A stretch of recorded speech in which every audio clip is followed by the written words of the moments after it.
to you in 4 years from now, and you all fall for it, and the same thing happens again. That's been happening for 16 years. But even if I lose, I come in second. A microphone gets shoved in my face every single day after the election going, how the hell would you come in second in New York? With a party that usually gets 1% and you came in second. Oh my God. That happens. What will I say? I will tell them all the ideas that you've heard before. I will tell them how we can fix the MTA. I will tell them how we can fix family court. I will tell them how you should support small business, how we can support the Second Amendment, how we can support families, how we can support farmers, how we can actually support new technology, how we can help people move forward and be happier in the state, how we can have real prison reform, real bail reform, how we can do all these things without raising any taxes and keeping people safe. We can do them all. And I'll talk about it again and again and again. And here's the best part. When I do that, others will begin to copy me. And that's fine. Did anybody here happen to see the Joe Rogan interview? Anybody? Some of you did good. All right. At the end of that interview, Joe Rogan said, if you remember, he said, Larry, these are great ideas. Whose ideas are they? Are they yours? I said, yeah, we came up with them. Absolutely. He said, you better lock them down. They're going to steal your ideas. Remember that? What was my response? Good, let them. Yes, that was my response. Take all the ideas. In fact, if you implement them all, I'll go back to work. That's awesome. I'm not concerned about being righteous. I'm not concerned about being right. I'm not concerned about credit. What I'm concerned about is a New York full of happy New Yorkers. If the New Yorkers are happier, they will stay. Most people who live in New York love New York, but hate the government.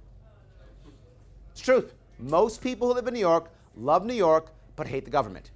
If we change the government, we make a new New York. And if we vote gold in 2018, if we want to make a real change, we can actually make that new New York. Thank you, everybody. Thank you.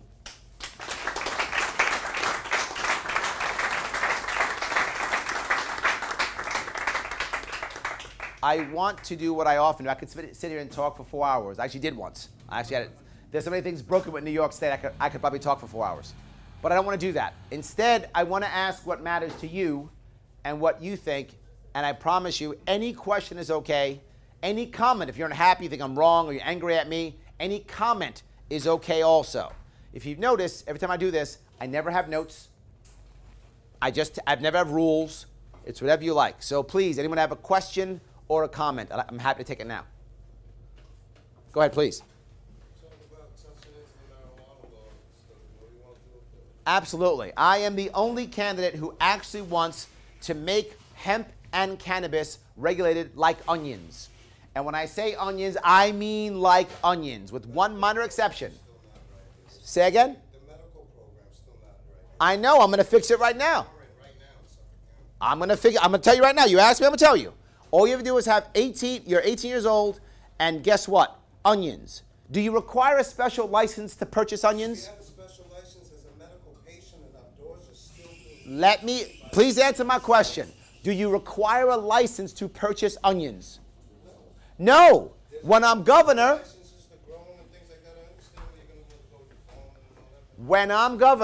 you will not require a license to purchase cannabis products at all.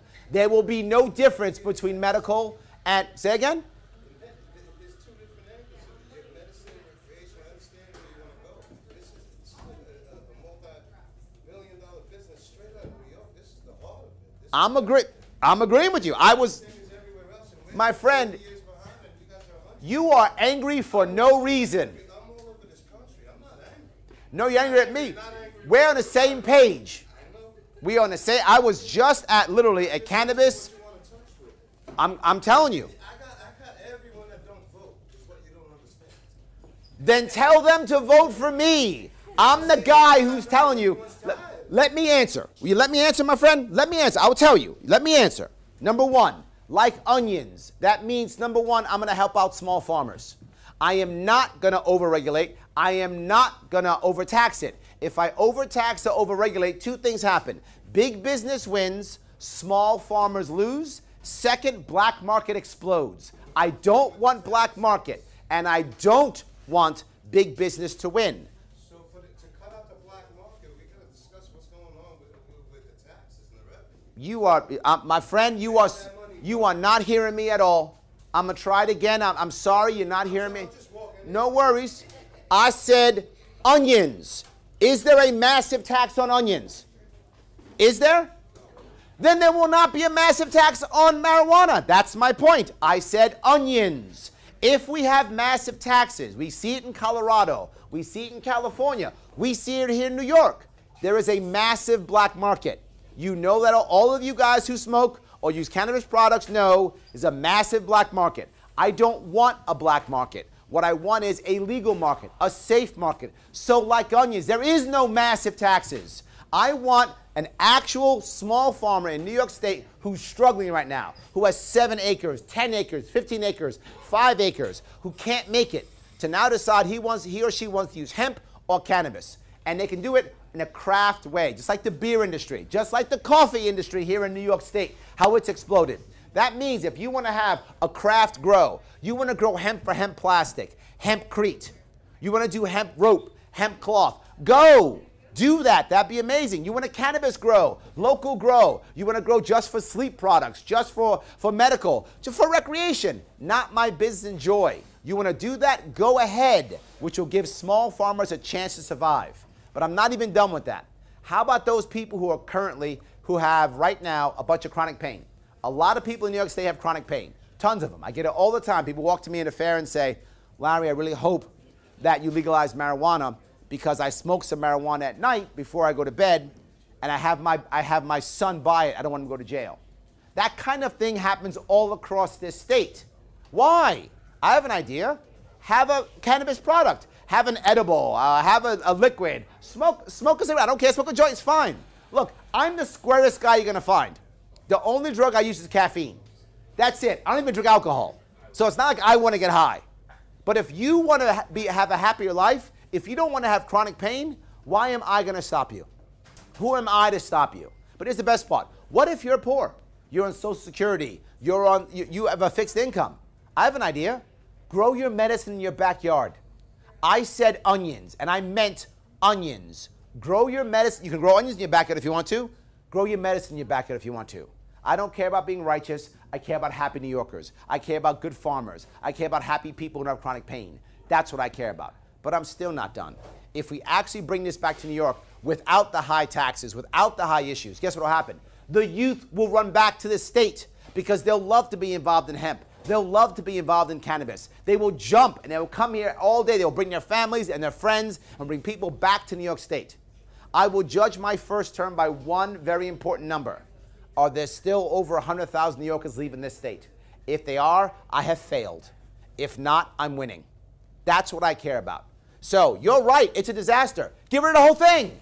It's a bad system. Why would I help and feed a terrible system? It's bad. You're right. How about instead, you have a problem and you need pain relief? Grow your own medicine. Go to your local grower. Go to your local dealer who is legal overnight. He doesn't have to apply for a license. Once you put the apply for license piece, the cronies come in, big business comes in, and the local guy who knows what's going on, he goes out of business, so he goes underground. How about overnight? He's legal now. Pay your taxes, start your LLC, pay your regular tax like everybody else, and before you know it, you're hiring people, and you got an actual business model. That's what I want. But I'll add on top of it one more thing for those of you who know farmers. Right now, farmers in New York State are not treated as businesses. They're treated as industry or farms. And they get hammered on insurance and loans and all that kind of stuff. If we treat those local farmers like a small business, where they can get small business loans and get lower insurance, that will be an explode in craft grows. You will see small farmers have a bunch of craft products. You will see it pop up all over the place. How do I know that? Look at the place you're in now. Look at the brewery industry. That will happen. It'll be a boom, right now, boon to New York State. That's how we deal with cannabis and hemp. Did I at least answer your question, my friend? Awesome. Thank you. Good. Any other? Please go ahead. Yes. You mentioned family court. Yes. I've been chasing my ex-husband through court for 18 long years. Yes. I keep going back, hoping the court system will support me and my children, and it doesn't. Yep. My ex admitted he owed me money. Yep. And yet the judge threw it out. Yep. Basically said, figure it out yourselves. Yep. The only ones who make money in the family court system are the Lawyers. There we go. Hear it every time. Now, where do you even go? 100%. If they even once held him responsible for not living up to his maybe you would have thought. But all they did was reward him when I finally dragged him into court. And money that was supposed to go to my kids went to lawyers. Yep. What do you do to fix that? Absolutely. Family law, for those of you who haven't been through the system, is an embarrassment and disaster in this state, across the country. But this state's pretty bad. It's worse than others. And it's also because of the way the system is actually set up, which I'll cover that too. There's a three-pronged way that we have to fix family court system, 3 parts. Part number 1, many of you may not know this. In New York State, if you lie in family court, it is not treated as perjury. Yes, and anyone who's been through it knows that. If you lie in family court, it is not treated as perjury, which means what winds up happening, and this, by the way, comes from an old school. New York State is a very backward state. People think it's progressive. It's not. It's very backward. We are one of the last states to have no-fault divorces. So if you're old enough, you remember that at one point to get a divorce, there was such a thing as a no-fault. You had to lie. So you and I are married. We don't be married anymore. One of us has to lie. You have to go, yeah, I cheated on him. Okay, cheated. You're lying, but now we get a divorce. Right? That was the way it used to work back in the day. That's not true anymore. But still, we've kept that throughout for our state, and lying has become part of the system. It is normal. It's the way it is right now. But it's so bad that actually lawyers will often do this. They'll say, I'm not saying to say that he beat you, but I'm just saying if you tell the judge that, you might get the kids. I'm not joking. You think I'm playing around? No. I actually said this in an event where there was an actual family court attorney in the event. She got up and said, I would never do that. I said, I didn't say you would do that. I'm saying it's done. And she did her exact results, her exact response. That was her response. Head down, walk away. That's happening right now. But imagine if instead, if you lied and you were caught, you'd spend 30 days in jail and your lawyer loses his or her license. Imagine if that happened. That would change everything. What I get all the time is, but Larry, you know, my husband did this, my wife did that. I get it, but here's the bigger problem.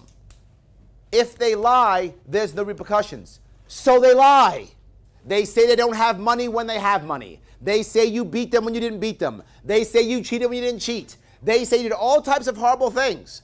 And here's the worst part. The average person thinks that would never happen. So the average person walks in and walks in honestly. Then the other person has a crappy lawyer, or I should say a corrupt lawyer, and they get stabbed in the face. And the second you say, well, that's, Your Honor, because she cheated on me with all my friends. The second you go, I didn't cheat on him, what does the lawyer think? Wow, you cheated on him. First thing he thinks. Or he beat me. I didn't beat her. Oh, wow, you beat her. It's the first thing that happens every single time. But here's the worst part about this. It gets even worse. Now that he lies on you, you now want to lie on him because you're angry. And now you're both lying on each other. You're lying. You're bringing friends in. You're bringing cousins in. Yeah, he cheated. Yeah, she beat him. Oh, back and forth, going back and forth, lying and trying to fight for each other. What winds up happening? Now it comes to a point where you and I have fought so much. I literally hate you. I literally hate you. And you hate me. And you will do anything to punish me. And I will do anything to punish you. To include abandon your family. To include leave the state. You will put me in jail. You will lie about me to friends. You will get me fired. You will use the children against me. You will do anything to punish me. Not that divorce isn't bad anyway, but this makes it even worse. And I'm not even done how bad it is. Who sees this? The kids. The kids watch dad and mom fight and lie and scream, and we wonder, why do our kids not want to get married anymore?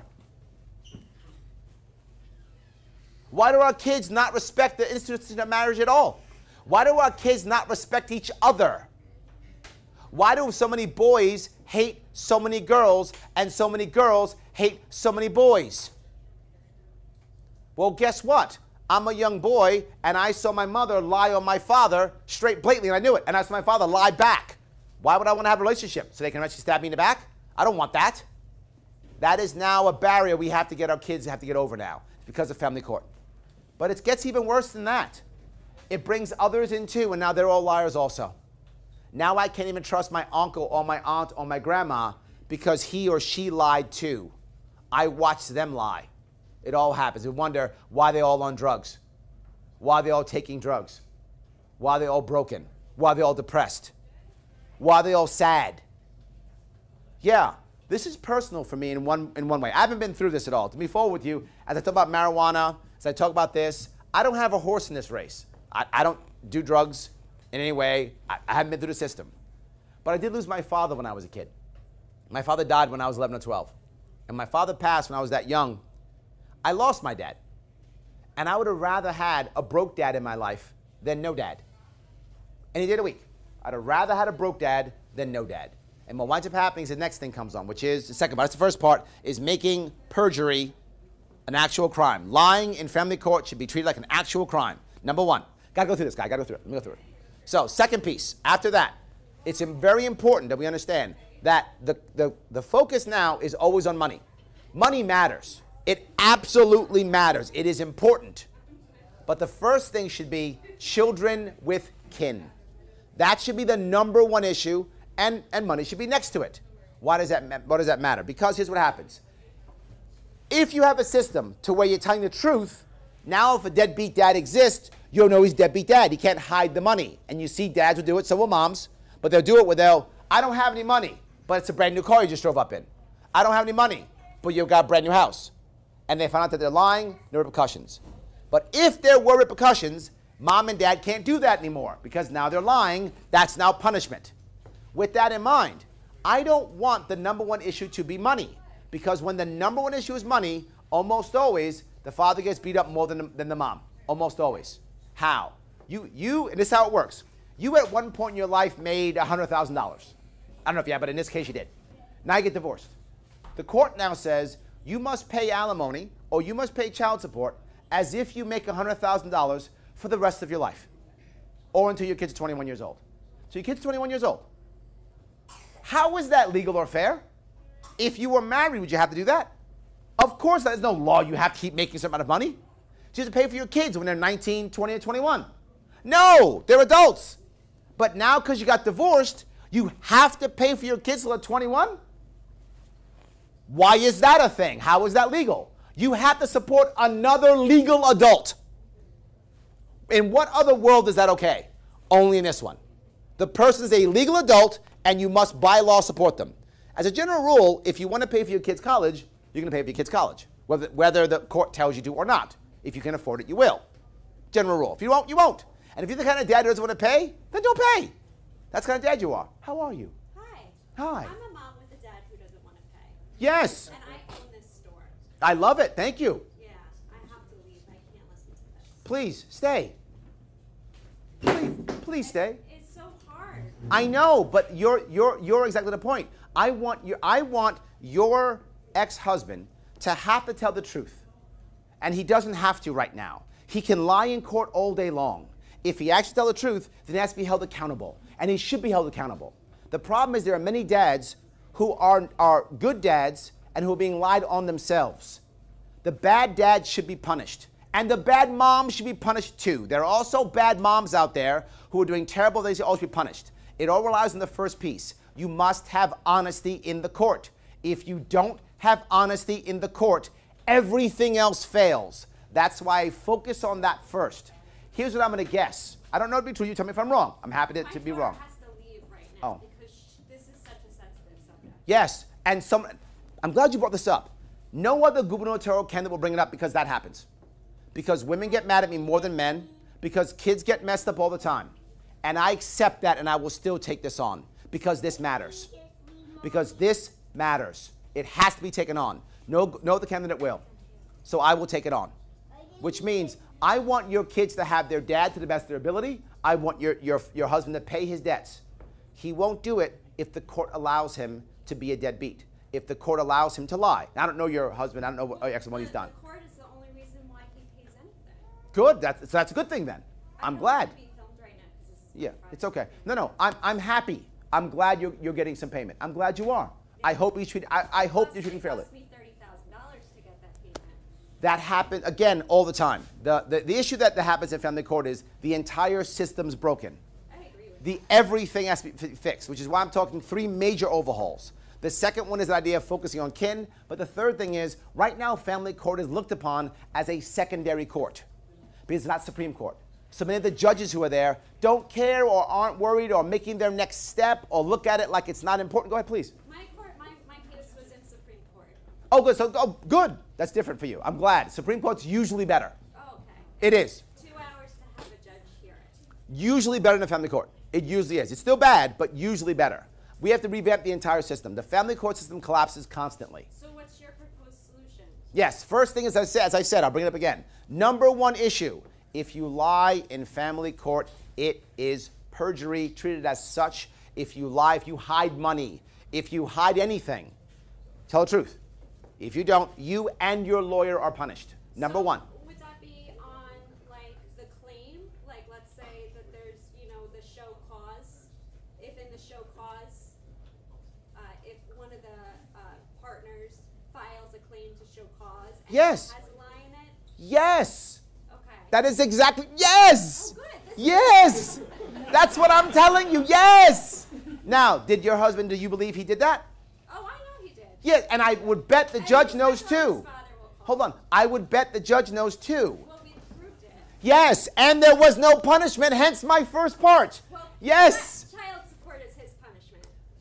Yeah, well, I know. yeah. Exactly. Yes, you see what I'm saying? Yes. What if 30 days in jail and his lawyer was fired was punishment? That would change things. I would bet it wouldn't even be filed.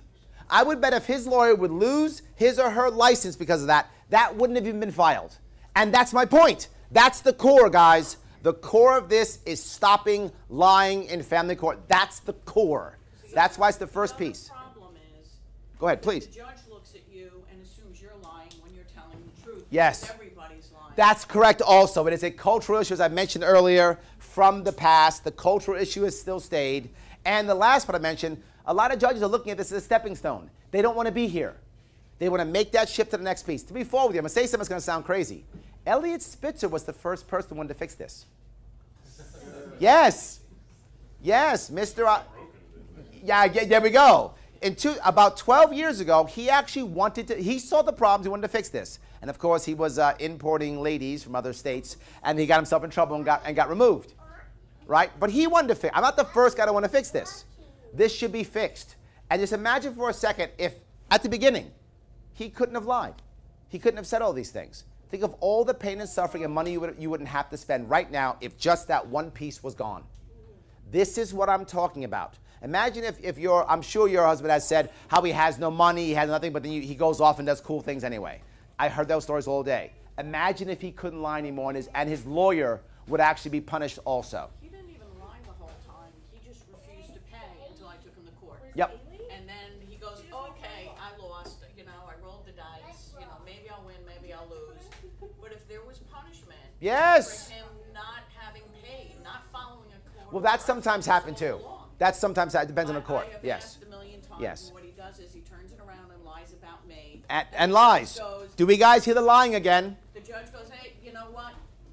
Yes. Settle it yourself. They What- don't want to get involved. The judges say, settle it yourself. The judges don't Make want to a be phone there. compromise. Everything I said, these two just corroborated, didn't they? They just corroborated everything I just said. Everything I just said. You've just said, yes, the judges don't want to be there. All the lies pop up, everyone's lying, you fix it yourself. He doesn't want to be there. He wants to go to the Supreme Court. He doesn't care. He wants to do other stuff. He doesn't want to do family stuff. He wants to do cool stuff. He doesn't do family stuff. He doesn't want to do it. Exactly right. Yes. But I'm saying he was doing family stuff, though, right? He doesn't want to do family stuff. Go ahead. So, as far as perjury goes, if you have your order to show cause, there needs to be a preponderance of evidence for anything you put in there. So there's some subtle things that are a little hard to have evidence for. Okay, let me be very clear on this. I'll say it, you weren't here at the beginning. If you think my plans aren't perfect, they probably aren't. But here's the option. You can, if you want to, compare my plan towards perfection, which I'll always lose, or towards the current garbage system we have now. Also recognizing that maybe I'm wrong with something. I'm okay with that. Who's talking about this besides me? No one. No one. Let me talk about it. And if I'm wrong, you help me fix it. I'm in. I'm okay being wrong. I'm okay tweaking it if I'm wrong. I'm happy to be wrong. As long as this gets fixed, as long as this gets better, I'm in. All I'm saying is, No one's talking about it. And literally hundreds of thousands of people are getting crushed every single day. Your kid can't be in a room with this because of our court system. That's horrible. Well, I don't know that it's because of our court system, but it doesn't help.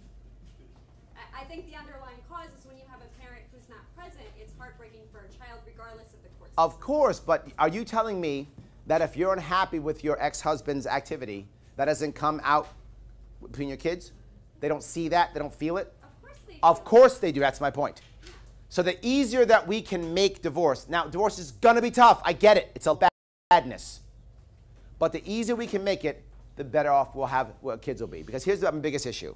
People believe that family court is not important. I would argue the opposite is true. It's the most important court. The most important court.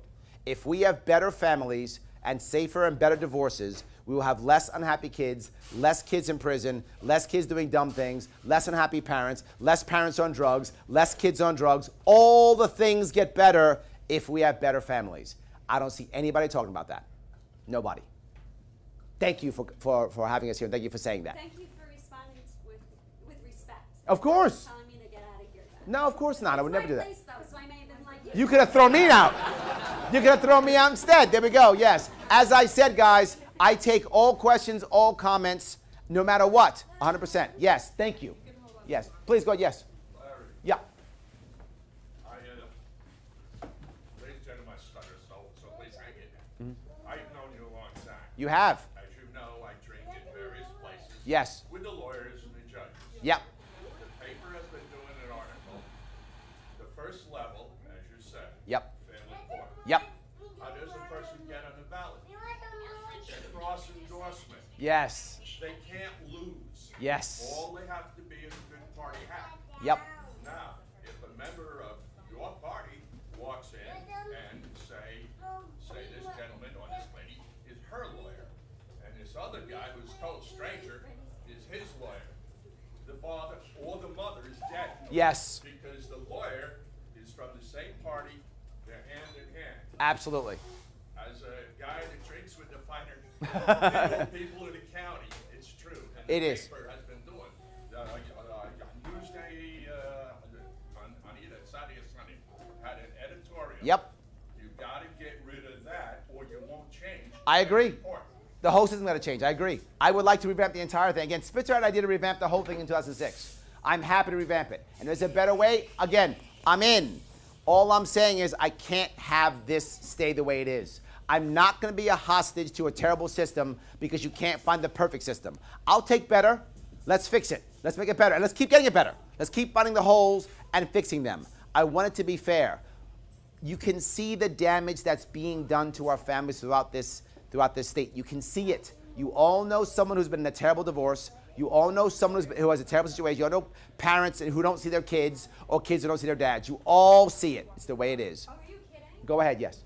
I was going to say about specifically the thing about perjury. Yeah. My dad is a lawyer, and he doesn't do family court cases often, but occasionally he does them even if Sure. He's been so annoyed because he's told prosecutors Yeah. about perjury, about things with perjury. Not like it's not even. Yes. It's not even perjury to the point where like, oh, it's a matter of opinion or it's. Yes. No, it's a proven lie. And the prosecutor's like, tell it to the couch. Yes. Nothing. It's like every other crime, perjury is taken as such a serious obstruction. 100%. Any place else in the legal profession, guys, can I get you to keep it down a little bit? Oh, sorry. Yes. Yeah. So yes, in any other place in the legal field, perjury is huge. You go to jail for that. They make you do a perp walk out of the courtroom, right? That kind of thing. It's horrible. This case, it's fine. So I know I kind of went off, but did I at least answer your question? You did. Yes, I want to fix it. I will talk about it. And if you think family law should be dealt with and fixed, you need to vote for me in November. Because if I come in first, I will spearhead it. If I come in second, I'll keep talking about it. If I get ignored, we keep the same crappy system. Nothing changes. Go ahead. All right, so as you know, the fine residents of New York City are going to swing this election in the wrong direction. It's not true at all. It's a myth, my friend. Okay, well, how do you feel about the idea of a statewide electoral college? A couple things. One, electoral reform and voting reform is an issue, but it's not my number one issue. It's important. But if we keep New Yorkers leaving, who cares? and right now 70% of New Yorkers don't vote. So you're asking me to fix a system where 70% don't vote. That's a problem. Let's make New Yorkers care first. Now, your issue that you have right now, with New York City. People think New York City runs New York State electorally. It doesn't. The reality of it is, even though there's 8.5 million people in New York City, 1/3 of people who live in New York City aren't born in the country. Another third aren't born in the city. Most can't vote. Only about 1.5, I'm sorry? They're not, because only 1.5 million New York City residents vote. That's it, 1.5 million, right? And if you have a poor election year where we get about 3.5 million people voting, or a good one we get as high as maybe 5 or 6, that's less than half, sometimes less than a third.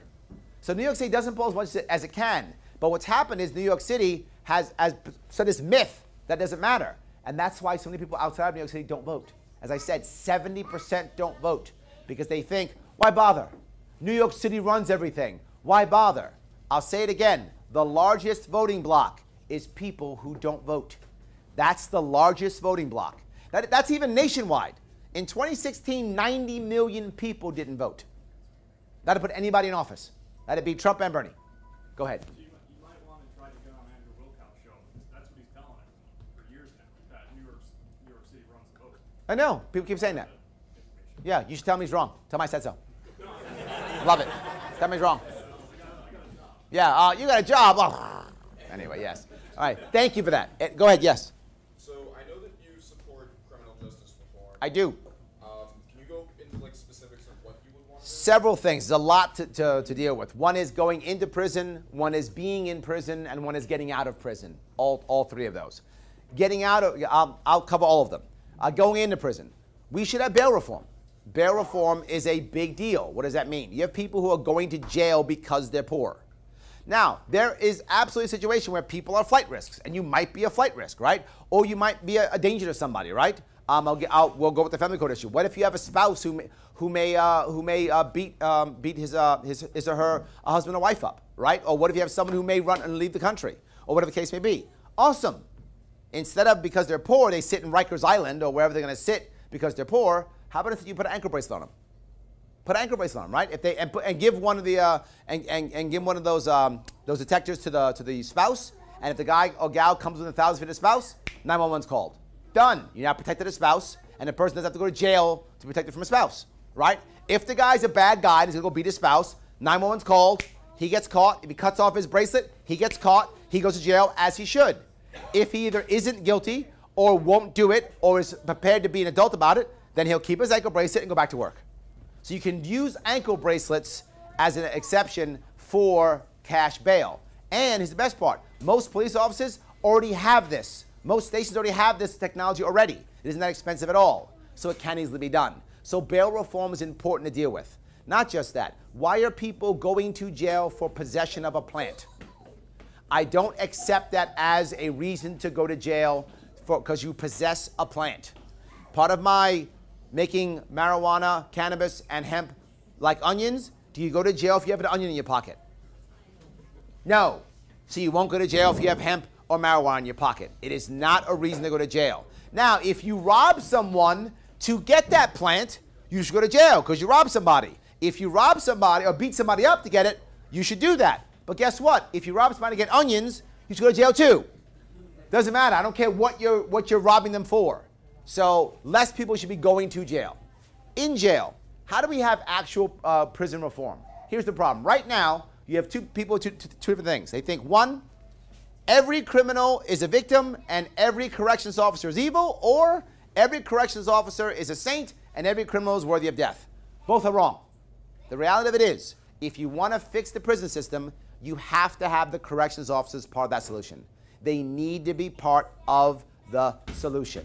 Why do I say that? Because look, I'm a business guy. When I go into companies and try to get them to get better, I don't walk in and go, I know everything. Do what I say. That's TV show stuff. The reality is, you talk to the people who are on the ground. What are they doing? How do you fix it? Corrections officers be part of it. As an example, some of you may know there was actually a move to take iPads and give iPads to criminals. Anybody remember that? Convicts, right? I'm not necessarily against that concept. The problem was they never asked the corrections officers how to make it happen. They didn't involve them in the decision at all.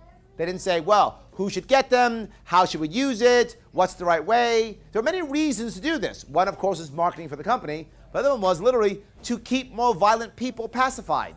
That was one of the reasons to do it. Did you think you'd ask the guys who literally get stabbed by these people what's the best way of doing it? No, not at all. Didn't bother asking them, right? And then I think it was in Missouri, if not mistaken, where some guys actually hacked into the iPad and stole $250,000. Do you hear about that? Yeah, they stole $250,000. Yeah, why? They didn't ask the CEO how to handle it at all. You could put them together, you can see things get better. That also goes to the idea of getting out. Right now, there's a thing called the Humvee program. The Humvee program in Massachusetts is a program where you have a couple of COs, corrections officers, who work with volunteers, outsiders who come in, volunteers, to put together a certain community, in this case, veterans, and to see how we can get them and help them to get put out into the real world the best chance of success. Right now in Massachusetts, the recidivism rate is about 75%. The recidivism rate for this program, less than 5%. Massive change in people getting out and getting a second chance. But what's the common denominator here? You've added both the loved ones of inmates and the actual corrections officers who know these guys. Because here's what I know is in prison. There are people in prison who are really bad people, who probably should never get out. And there are people in prison who've made a mistake and should pay their debt to society and then get a second chance at life. And there are people who probably shouldn't be in prison. The problem is, I don't know which ones are which. The CEOs know. The CEOs deal with them every day. And we've been so bad with them. I don't know if you guys know this, anyone who might be in corrections, the CEOs haven't had a contract in 3 years. The average lifespan of a CEO is 58 years. Every CEO I've ever met knows someone who's committed suicide. Is there any CEOs happen to be in the room? Happen to be? Sometimes they get them in the room. Yeah, that's how it works. Every CEO I've met knows exactly how much time they have until they're getting out. 14 years, 12 years, 30, oh no, exactly how much time, because they can't wait to leave. This is a terrible place. When you have apathetic COs, how are you possibly going to have a humane, positive prison system? You can't. The people running are apathetic. Our answer has been bring in outsiders and not use the people who are there to make things better. That's how you begin to have reform. Not making possession a crime, having non-cash bail, having COs make a better prison population, having ways of separating people to where they have a chance of actually having success on the outside. You do that, you got a shot at real prison reform. Well, I like those answers, but I was also talking about like policing, because like I know. Yes. Yeah, legalizing would Yep. definitely help with that anyway. But like a lot of the famous police brutality cases, like Eric Gardner was in New York. No, 100%. It's a great question. Okay, so you meant policing. Sure, absolutely. Sure, policing. Number one thing. This is going to sound horrible and simple, but it's true. End the war on drugs. Number one issue. It's the number one issue, end the war on drugs.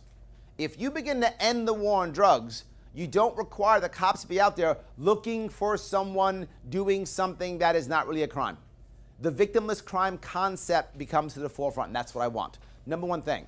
But a second piece, the police officers should not be trained that the firearm is the first step. Right? The firearm is the first step. New York State tends to be better than most states. Right? Other states they draw right away. New York City, it tends to be pretty good when it comes to that. They tend not to draw right away. But they do go to violence right away. It's not a gun state. Say again? It's not a gun state. That's correct, yes. Exactly, that's why. Because it's not a gun state. Yes, exactly. So they tend to draw right away. But they tend to go violent very quickly. That's true. They tend to go violent quickly. So how about instead we do some de-escalation? And there are a lot of police forces not doing a good job of it. Right now, Boston's doing a very good job of it compared to others. They're a very good police force. So there are other forces who are actually creating people where there's your police force, but there's also your response force. And the response force is not necessarily even in uniform. They're more of a civilian type clothes. They come talking. They're not carrying weapons, but they got the backup with them in case they need it. Right? Because maybe it is violent. There are violent people out there who are going to hurt people. I got it. I'm not fooling myself. But there's also a lot of people who are just having a spat. Just having a spat. Right? They don't want to deal with it. If you ask an average cop, would he rather deal with a guy who's smoking marijuana, selling marijuana, or a domestic dispute? He'd rather deal with the guy selling weed. He's going to involve in domestic dispute. But there are people who are trained to deal with domestic disputes. So it's a shift in culture on how to make that happen. Did I answer your question? Yeah. You want to copy other police forces who are doing well and then accentuate that. Awesome. Thank you. Go ahead, please, yes. Going back to the prison reform, in 96 or 97, education in the prison systems was basically wiped out. Yep. And Hudson Link has proven to have almost 0% recidivism rate. Any chance of expanding that? Of course, absolutely. Again, 100% yes. I want people, particularly volunteers, to come in. Why do I keep saying volunteers? Say again? Two reasons why I care about volunteers. Number one, people who are volunteers really want to make a difference and don't want to take advantage of the prison population. And there's a lot of people who really just want to use the prison population as a way of making money and nothing else. And you see it all the time, right? So I want to focus on volunteers because while I don't mind if they make money, I'd at least want to make sure that their first piece is helping people and their first issue isn't making money. That's first. And the second issue is, I don't want to pay extra taxes. I'm not joking. We drop $77,000 per inmate every year. That's a lot of money. And when most of them come out, they don't have any job. So what happens? They go on Medicaid, they go on welfare, so we're paying for them again. That's common. They can't do anything. What do? They start doing black market stuff again. That's common again and again and again. Let's stop that. So yes, 100% I would do that. Focusing first on volunteers, then I'm happy if it takes extra money. Because if we start actually having a low recidivism rate, if we do that, we'll save enough money that we can afford to pay for some of these issues. Absolutely, 100%. Yes. But there are something else we do too. We can create a system to where if you're a small business, say 15 people or less, and you hire a convicted felon, you pay no state payroll tax for the first 2 years. And people say, wow, but then some guy's going to just hire convicted felons and fire them after 2 years. Good. You're training my felon population. Please do that. That'd be amazing. I hope someone in this room gets that. Let's do that. That'd be awesome. You're giving some guy or gal an opportunity to get 2 years of a resume that he can't get because he was in prison for X number of years. Please do that. That'd be awesome. Right?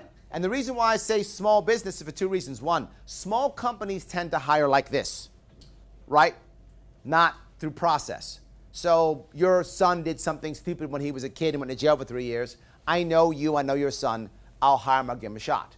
Why do I say 2 years? If someone's a bad guy and going to screw up again, they're going to steal or stop showing up within 3 months.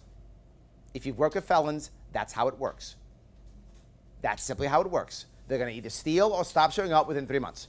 If they don't, they probably want a second chance. And guess what? For those 2 years, they're going to be a really loyal employee. Really loyal. Because you gave them a second chance. They're going to take it. You might want to keep them. But you might not, which is fine. You just gave them a resume. You gave him a skill set. You gave him a resume. 2 years. He's got a shot at making something with himself in his life. That's what I want. So you can do that also. Is that okay? Did I answer your question at least? Awesome. Anybody else? Question or comment? Go ahead, please. What's your thoughts on red light cameras? I'm not a fan of red light cameras. I'm not a fan of red light cameras. I know that makes some people unhappy. Is there a fan of red light cameras? Yes. Yes, because they make money. Because they make money. Yes, they are revenue generators. But I would be prepared to accept them in school zones. That would be my compromise, is to accept them in school zones, right? Because I'd be prepared to accept that. I mean, school zones, but you got kids running around doing dumb things. All right, I would take it in school zones. But the concept of a camera punishing you bothers me, right? There's no victim, no crime. And in certain areas, the people who are getting tickets are cops, right? And they don't want to pay. Of course, not the cops. They don't want to pay, right? That's happening too. And you have issues where people now are having more accidents because they're afraid there's a light, so they stop and boom, back ending. There's a lot of other issues to it, but just, I don't like the concept of it. But I would take it in school zones. Did I answer your question? Good, yes. Go ahead. Oh, that was you? I'm sorry. Go ahead, please, yes. New Jersey Devils. This is, by the way, Islander territory, but that's okay. Go ahead. My big question is, it's something that's killing Long Island is property tax. Yes. It's driving rents up. It's driving, how can it stop? I mean, every year it gets worse and worse. I mean, this is a big reason. Long Island gets hammered heavily by two things. Energy, right? And also property tax, those two things. So how do we fix that? Several ways. I wish there was a simple answer. It's not simple. This has been a problem for decades. So there are several ways we handle it. The number one thing we do is we actually end the idea of unfunded mandates. Unfunded mandates means that either Albany or DC says to your county, Suffolk County, you must pay for all these things, period. Whether you have the money or not, you must. And throughout New York State, this is devastating. It's worse in other places than Suffolk County, believe it or not. There are places that are 1/3 on Medicaid, 1/3 on Medicare, with a dwindling population of people leave, and unfunded mandates that keep hitting. And before you know it, you have an unfunded mandate that's 90% of your budget. So you say you have a $2 million budget in a certain area, and you're fighting over $100,000. That's all that's left for you to fight over. So what happens? Here's the problem. When that happens, you are forced to raise money some other way. So what do? There's a property tax loophole. Many of you don't know this. You don't vote for property tax. Your legislators do. They vote. Now, supposedly there's a 2% tax cap, unless, guess what? There's a crisis. Oh, exactly. It's a crisis. Is there a crisis now? Say yes. Yes, there is. There's a crisis. So we'll raise it 8%, 9%, 10% because crisis. Because we vote, you don't. So first thing I'm going to do is make sure, one, no more unfunded mandates. Start your budget at 0, which means there won't be as much pressure to raise money. Because the way they raise money is through property tax or through using law enforcement as a profit center or red light cameras. Those are ways of raising money. Or that ticket that was $50 is now $300. Or there's a $200 surcharge, right? Yes, all of those. Yes, that's administration fee. Yes, absolutely, all those things, right? Ways of raising money that will begin to go away also, right? So we can begin to bring that down. But that's not enough. That's just one piece that will stop the pressure of them having to raise money so much. The second piece, why aren't we raising money through ways other than taxation? Some of you heard my ideas, right? How about all the bridges and tunnels that are in Manhattan and in New York City? We right now, a little bit further upstate, up the river, we have a Mario Cuomo bridge. Boo. Yes, terrible, boo, yes. We literally have an imperial bridge named after our royal family. Yes, absolutely, yes. But why isn't that the Sprint Bridge or the Kellogg's Bridge or the Apple Bridge or the insert thing is Sears? Well, Sears is still around. Sears Bridge, whatever it is, right? Why isn't that? You might say, well, Larry, could we actually do that? Sure. People have already been asking about how you can finance it. These are bankers in New York City already asking me about it. Yeah. Why? These are companies that spend billions of dollars every year on advertising. Billions of dollars. They don't know where to put their money. They have no idea where to put their money. Right? They don't. They don't know what it is. Well, I got an idea. I got a bridge for you. Don't give it to a stadium where you're going to pay $20 million for a stadium that only gets used on the weekends. Instead, put it on a bridge. Cheap, $50 million. Cheap, $50 million bucks. See how good I am? That bridge is going to get mentioned hundreds of times every single day during rush hour. You can put your name on top of it. Hundreds of thousands of cars go by it every single day. Awesome. But not just that. Now they're paying for it. Have them pay for maintenance too. Have them control maintenance also. We still retain the asset. So it's our asset. We inspect. They fix it. If they fix the bridge, guess what? We'll have safer bridges. Bridges right now collapse throughout New York State. It happens. They collapse, right? Because we don't have the money to fix it. But if all of a sudden Sprint had to have it, they don't fix the bridge, they lose the contract, they'll fix the bridge. They'll lose the contract. So we'll have safer bridges. On top of that, they're paying for maintenance, they're giving us money, no tolls. Tolls go away. No tolls. Better service, less taxes. We're raising money without having to raise taxes, right? The MTA itself has about 11 different bridges and tunnels. Plus you ask other pieces where they have bridges and tunnels all over the place. But not just that, the Erie Canal. Erie Canal is over 520 some odd miles of Erie Canal, almost 36 locks. We could name each lock and make it a tourist trap. I'm sorry, tourist site. Right? Every single one of those, we could do that. Every one. The McDonald's this, the Taco Bell that, the Burger King this, or better yet, McDonald's can have them all. Take them all, no worries. A cool $1 billion, all yours. Take them all good. I don't care, whatever the case may be. We can fix this. And if one of my ideas doesn't work, there's more. We have LIPA here, right? Long Island Power Authority? Is that right? Yes. Oh, I'm sorry, changed, right? What is it now? Yes. There we go. So I don't even know. But yes, anyway. So hold on. Are they a monopoly? Yeah. Why do they advertise? I'm serious. Why do they advertise? No need. Why is there a PSE&G on the side of the truck? Why isn't Pepsi on the side of the truck? Why isn't this on the side of the truck? Why isn't Roast on the side of the truck? They're mobile billboards. People pay $2,000, $3,000 a month to have a mobile billboard. PSE&G has what, 20,000 trucks? Do the math. Do the math. We just raised money again. When we start raising money through ways other than taxation, we will provide a surplus to the local communities. When the local communities has a surplus, you will begin to decide where those surpluses go. Does that mean we lower property tax? Okay. School tax? Okay. A local sales tax? Okay. You pick. I don't plan to know what's best for your community. I'm okay if you know. You begin. All I ask is transparency so everyone can see how you're cutting. Start cutting. I'm fine with it. No worries. What do we need to do? So that's how we can begin. But there's one more thing we do. We can dump school tax. Very bold move. But we can dump school tax. Dumping school tax will help tremendously, obviously, in property tax. Tremendously, right? We can do that also. How do we do that? We have to revamp our entire education system. From ground to the top, revamp the entire thing. We do that, we can actually dump school tax. Totally gone. Imagine no school tax, and all of a sudden now, you start having some surplus in your county. Your taxes will go down, and that's what I want. Does that answer your question? Oh, yeah. Good, excellent. You had a question or comment? Go ahead. How about capping superintendents? Say again? Superintendents pay. I see some of them making $400,000 or more. You mean School superintendents. school. All right, so let me touch school. Is it okay if I touch schools? All right. And teachers, I love it. Yes, absolutely. All right. Teachers. Teachers love me so much. Administrators, not so much. The school union does not like me, wouldn't even talk to me. But every teacher I meet loves what I have to say, because here's how I'm going to help teachers. I'm going to get rid of a bunch of your administrators. A lot of them are going away. To your exact point, a lot of them are going away. Yes. Now, how do we do that?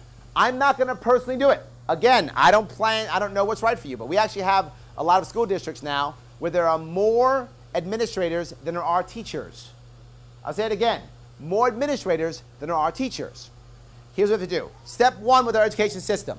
No more standardized testing until high school. Zero standardized testing until high school. Oh, you like that one. Yeah. All right, there we go. Yes, you like zero. No standardized testing. Here's the reason why. Number one, standardized testing for 10, 11, 12-year-olds just makes kids feel stupid who don't test well. You don't test well, now you feel dumb. You feel dumb, you're labeled as a dumb kid. If you're labeled as a dumb kid, you act out. That's what happens. So why are we doing that? We're making a second class of student at 10, 11, 12 years old. Shame on us for that. And here's the worst part. At that age, it is zero indication of success. You could be successful, you could be a disaster, does not matter. Standardized testing is not helpful at all. But worse, on top of that, it's an unfair way of grading teachers. And it's an unfair way of rewarding schools. It doesn't mean your school is good or bad. It doesn't mean your teacher is good or bad. Why are we doing it? Stop. But when we stop that, two things happen. Number one, we will lose Common Core. So what? Let it go away. Don't care about Common Core at all. Let it go away. Now, what does that mean? I'm not against Common Core. I'm against the mandate that forces a teacher to use Common Core. Anybody an educator in the room? No? I do get some here. Oh, wow, no educators either. Okay, I'll forget educators. Educators always say there is a small percentage of kids who actually learn better on Common Core.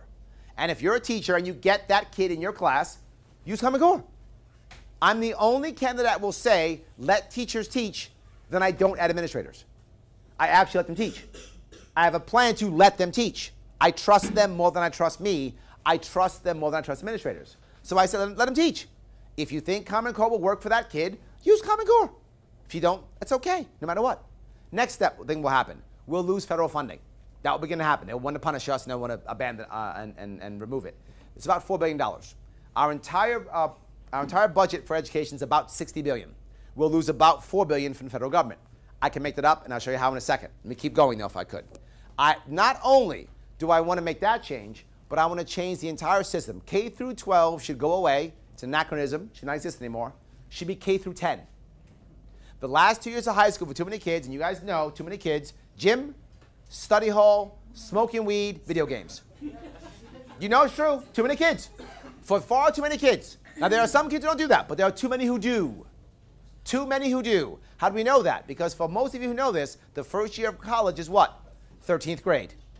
It's 13th grade because kids aren't ready for it. They are not ready for school, so they have to reboot everything, 13th grade, and now the average kid takes over 6 years to graduate college. The average over 6. Some take 8 or 10 if they even graduate. That's how bad it is now. Sorry, we got to get ready for next event, so. Okay, sorry, I'll wrap this up. Yes, okay. I talk a lot, guys. Yeah, you know, yes. That man's known me for what, 35 years? I met you were in 4th grade. 4th grade. He met me in 4th grade, yes. There we go, yes. 4th grade, yes. That's how long he's known me, yes, absolutely. So, and I talked a lot then too, didn't I? Yeah, hasn't stopped. Yes, in any case. So, all right, so first, we need to make sure we stop that, right? Now the kids are 24 years old. They got $100,000 in debt, and they can't get a job. Terrible. Now you might say, well, Larry, we have BOCES. The problem with BOCES is not that BOCES is bad. The problem is the image is bad. And all the teachers don't talk about it. They go, oh, BOCES, oh, only if you're the bad kid or the dumb kid. Sorry? The greatest injustice. Yes, it's a total injustice. Of my entire high school career, and not to cut you off, I'm sorry. But Please. If my guidance counselor told me at 15, 16 years old that I could have gone to a BOTEC, like a woodworking school, Any of them, something like that, I would have crapped myself. They try to force us. Yes. I'm 36, but they used to try to force us into this college desk job. 100%. And not a lot of us fit. 100%. I used to think that the kids getting on the BOCES, you went to BOCES, getting on BOCES buses were like the bad kids in high school. Yep. And I used to be like, wow, I don't want to be like those kids. And those kids were driving dually diesels next year. Yeah, no. The kid who goes to BOCES, when he's 24, he became a plumber. He makes 70, 80K a year and has no debt. No, later on. Right? Say again? Ended up being a plumber after high school. And I'm sorry, but you just brought up a very important, thank you. We are wasting our kids' life because the kids fight their way through a broken college that they don't want to be in with a degree that has no value for them. And then they're 27, 28 years old, and this is what they do. I just want to build houses, man. Yeah, dude. And then they go build houses. We just stole 10 years of their life. I'm not making that up. We just stole 10 years of their life because our system's broken, because we think we're back in the industrial age. This is post-industrial age, my friends. Not how it works anymore. Once you're 16, you're done. High school diploma. You're finished. Now you have 5 choices. Choice 1, you are one of the kids who college is the right answer for you. College for some people is exactly the right answer. And if it is for you, great. Go to a 2-year prep school. 2-year prep school, you're ready to rock and roll. When you get into that college, you know everything that you need to know to take the best out of your college experience. You can use internships, you can do incubators, anything appropriate. You may even graduate in 3 years. Less debt, nothing but good. Awesome, good for you. You don't like that, no worries. You're the super smart kid. Thank you, my friend, for coming. Thank you so much. Good seeing you. You're that super smart kid who can take your SATs at 16. You're that genius kid. Go to college right away. Get a 2-year degree off the bat. 18 years old, you walk away with an associate's degree. That's the kid you are? Awesome. You don't want that? Go to tech school. Go to trade school. Be a plumber, mason, carpenter, mechanic. I don't care, whatever. Do something. What you want to do with your life, do it. 2 years later, you either have a license or you're ready for an apprentice depending upon what you're doing. Life is good. Go ahead. You don't want to do that? Go get a job. I worked at 16. Lots of people worked at 16. Go get a job. Learn what it is to have a work ethic. Learn what it is to have a boss. Know that when your boss says come in at 8 o'clock, that doesn't mean 9:30. That means 7:45. Learn that now. We have a huge group of kids right now, and I call them kids because I'm 50. I call them kids who are 20-something, and you ask them, do they feel like adults? Over half will say no. There's a thing now called adulting. Heard that before? Some of you know what that is, right? That didn't exist when I was a kid. Now it is. It's 20-something, 30-somethings trying to act like adults. They don't feel like adults. Let them start earlier, because that's what I get all the time. But Larry, they're 16. Come on, they make mistakes. Good. Make your mistakes at 16, not 26. The price for making a mistake at 16 is very small. The price for making it at 20 is huge. So instead, we have to make that happen. Now, Larry, how do you pay for it? Here's how you pay for it. You ready? Here's how you pay for it. Right now, I was a Marine. When I got out of the Marine Corps, I got a GI Bill. I got X number of dollars and Y number of years to use it. We give every kid at 16 $20,000, 5 to 7 years to use it. Good luck. What's going to happen? I promise you this. A bunch of trade schools are going to pop up, 2-year trade schools. Guess how much they're going to cost? $20,000 for 2 years. Yes, they will. A bunch of prep schools are going to pop up. Guess how much they're going to cost for 2 years? You got it. How do I know that? Because banks will give them loans because it's guaranteed money. So banks will give them loans because it's guaranteed money. They'll start, of course they will. They'll pop up everywhere. Of course they will. And now kids will decide where they want to be, how they want to be there. Here's the best part. Imagine, those of you who are in 11th, 12th grade, if you're in a class or a school where everybody wanted to be there. Think about that. Changes the entire experience. Bullying goes down. Happier kids. Less violent schools. Nothing but good, good, good. This helps in many ways. Gives us better results. Makes happier kids. prepares us because we need tradesmen in this state. In this state, the average tradesman is over 50. That's a problem. I want video tradesmen, but I don't want that to be the average, right? We need more tradesmen. And the last piece in this, we spend right now $22,000 per kid per year in New York State. With this plan, the last 2 years, it's $10,000 per year. We save $12,000 per year per kid. There are about 400,000 11th, 12th graders. There's your federal funds saved right there. We get no extra taxes. In fact, we'll still get a surplus. Plus, you can get rid of all of those administrators. They're not required anymore because we don't have the federal strings attached anymore. The administrators can go away. Teachers can get raises, salaries. You get rid of 2 administrators, that's 3 teachers. Or 2 teachers and raises. Or more goods and services. I don't care, whatever it is, you decide. Your district decides. This is a system that will give us better service and no extra taxes. That will work, and also, if we do it right, it'll lower school taxes on top of it. Guys, thank you so much. I appreciate it. Thank you.